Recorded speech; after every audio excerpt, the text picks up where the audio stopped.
Hello everyone, I am stand here to summarize the book which was I read in recently holidays in latest.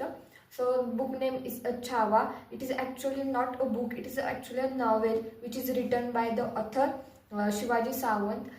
This book is based on the journey of Chhatrapati Sambhaji Maharaj. That we all know that the he was a brave son of Chhatrapati Shivaji Maharaj. At the little age of Chhatrapati Sambhaji Maharaj, he was lost to her mother and facing a lots of problems. Such a problems like jealousy from their own families and relatives. At the little age, he was known almost 16 different languages and various different political knowledge and. After the death of Chhatrapati Sambhaji Maharaj, he was become a second Chhatrapati of for a Swarajya, and at the 16 January 1681. So the great thing is that the he gave us what actually leadership. He was a great leader and he all sacrificed his life for a Swarajya, for their country and a courage. So it is that the due to the many jealousy problem from their relatives and families, he was fight against the Mughal Empire, Aurangzeb, which was an enemy. Which he was fight against the Aurangzeb, but unfortunately he was betrayed and captured by the Aurangzeb. Even then, Chhatrapati Sambhaji Maharaj refuses to give up, and also accept the heroic death, which was memorable for billions of years, so that this book can teach us what is actually leadership, courage, and love for the country. So nowadays in this generation, everyone should read that book. Thank you. So, hi everybody, I am Yash Gajanipane. I am here to give a book summary of 48 Laws of Power. It is a very interesting book. It was given by Robert Greene, a famous author. This book is about of self-help, strategy, psychology, and leadership. In the overview of this book, I would like to say 48 Laws of Power is comprehensive manual on power dynamics, manipulation, influence, and strategic behavior. It in this book we have historical examples of Napoleon, Queen Elizabeth, and etc. In this book, the Robert Greene gives us about the laws that reveal how to obtain, maintain, and defend power in any social, political, or business environment. In this book, Greene argues about the power is not intendly good or evil. It is a neutral force that must be understood if a oneself or a person want to survive in this realistic, emphasizing cruel world. This is and to limit our competition in this world. The book is unapologetically realistic, emphasize of those who ignore power games and often crushes by them. Each laws have a principle, a historical example, and reversal of a law if case in a law fails or etc. I like to give some core themes about this book, that power is in everyone's, everywhere, and inside of everyone. In this, appearances matters about more than the truth. And third, that people are emotional but not logically. Fourth, that how to control your emotions so we can behave in an optimal way. And the final thoughts of this book, I will like to say that it can be seen truthfully, ruthless, and manipulative, but it is a survival guide about a world where power is everything and it is unavoidable. Greece does not necessarily suggest us following every law blindly, but encourage our encourages about us how to tactically dodge them or how to operate them. The key takeaway in this understanding is that the power and how people are used to misuse how people misuse to use us. It can be used to protect us from being exploited or making a strategic thinker in personal or professional life. Thank you. In by this, I would like to end my summary about this book, and I think I recommended you to read this book at the time. Good afternoon, everyone. Today I am here stand for the summarize the book today, which I recently read, that Rich Dad and Poor Dad. Rich Dad Poor Dad is a famous book written by the Robert T. Kiyosaki. In this book, the figure out the two fathers. One is the real father, which he calls as the poor dad, and one is the best friend's father, whom he calls as the rich dad. Both dads gave him the advice about the life, work, and the money. Poor dad is the very educated, and he worked in the government job. He believed that going to school, getting good grades, and finding a safe job is the way to succeed in the life.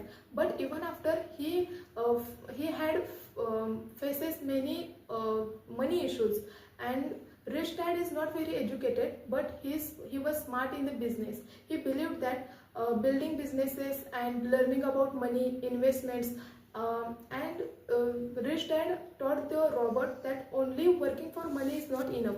We should do something like that money will work for us.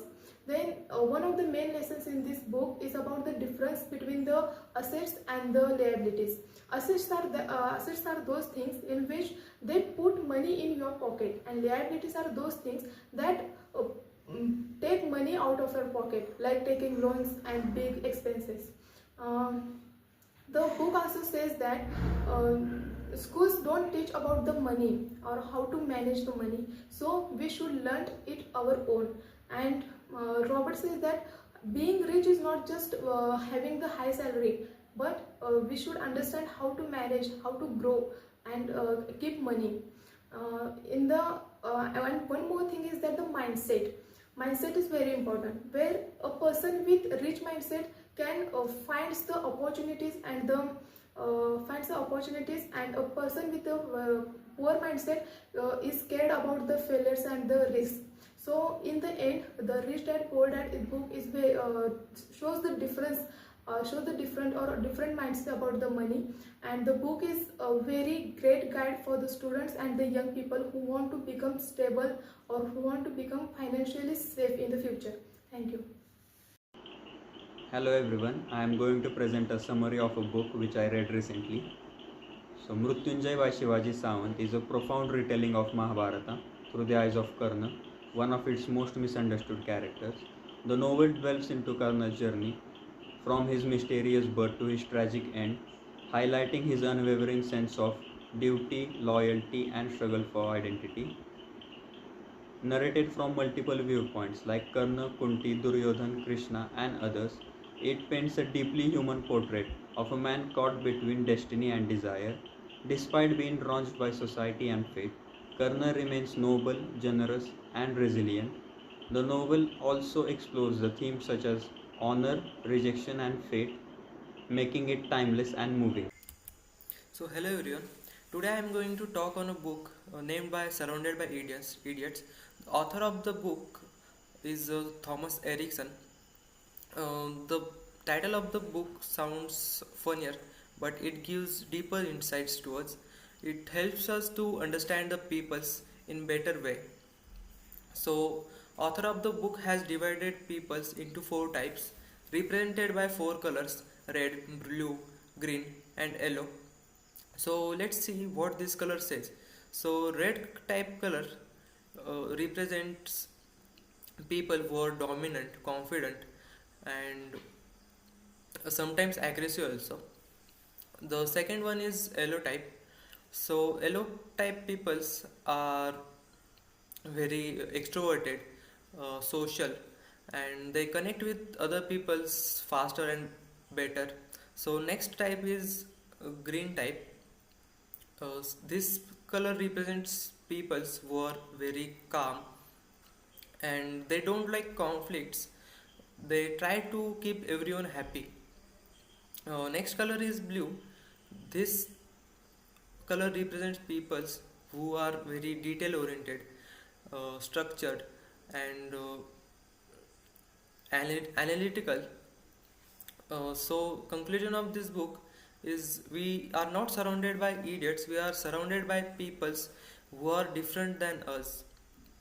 We often misunderstood peoples because we expect them to behave like us, act like us. But this book shows that once you understand the people, you can adjust way of your speaking to connect with them better. So, Surrounded by Idiots is not just a psychology book, it's a practical guide to understand human nature. Thank you. My name is Pranali Jamdade. Today I am going to give book summary of the book Rich Dad Poor Dad by Robert T. Kiyosaki. The book compares the financial mindset of two father figures. The poor dad, the author's real father, a well-educated, salaried man with traditional views on money. Rich dad, his best friend's father, a successful entrepreneur who taught him how money works. The book is divided into 6 chapters. The chapter 1, the rich don't work for money. The poor and middle class work for money, but the rich make money work for them. Chapter 2, knowing the financial literacy. Being rich isn't about how much money you make, it is about how much money you keep. You must know the difference between assets and liabilities. Chapter 3 is mind your own business. Don't just work for someone else all your life. Focus on growing your assets, not just earning your salary. Chapter 4 is the rich invent money. Opportunities are everywhere. You need to financial education to see them. This the perspective is more important. Chapter 5 is work to learn. Don't work for money. And the more you learn, the more you earn. So don't specialize too early. Broaden your language.